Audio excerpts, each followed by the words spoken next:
during this great period, what is these two types of punishments? I already spoken on this during my discussion on the question previously asked.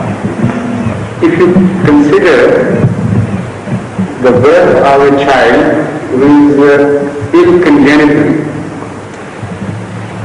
and also consider what happens to that child within that uterus. He also suffers, but his consciousness is very vague. And that suffering is somehow conveyed to the mother's consciousness.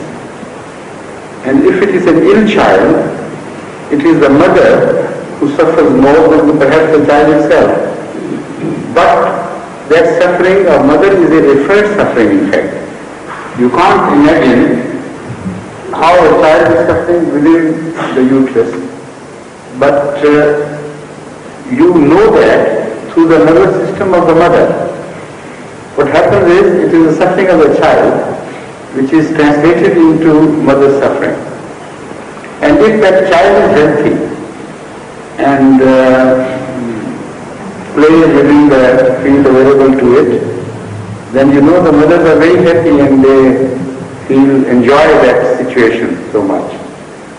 That is in fact the happiness of the child which is transferred to mother's nervous system.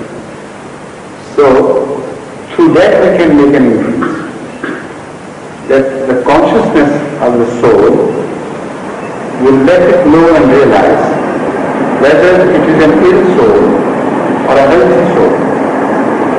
If it is an ill soul, it could begin to suffer, like you suffer here on earth. Now, although the similarities between the uterus and the embryo and the future development of soul, yet it does not mean that the starting stages are exactly the same. They are not, of course. The starting stage of evolution falls much back in history, and it is a very preliminary state of life that we find taking shape on this earth. But the starting point of the soul development is the summit of that evolution. So the flag will be taken up for the new evolution, not from the same starting point, but from the end point of man's evolution. So the consciousness which will be found at the inception of this phenomenon would be much more clearer as compared to the consciousness of the child in uterus. But when you compare that consciousness with the ultimate consciousness which that soul will achieve, then the similarity is exactly evidenced, and you can say that it is a complete similarity in ratios, in comparisons.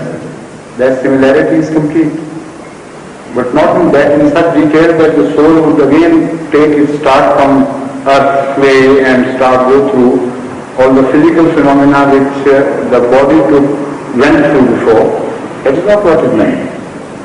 The stages, the similarity of development, the similarity of the beginning being so far apart from the end product, and similarity of the dissimilarity between the beginning and the end product.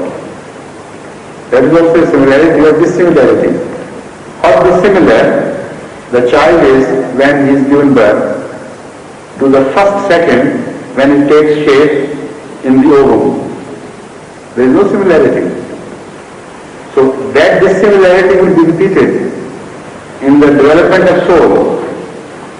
The first soul which separates the body will be as dissimilar to the soul which develops on the day of resurrection as the first embryonic stage is dissimilar from the final stage just before the birth or immediately after the birth. Yes, please. I said that the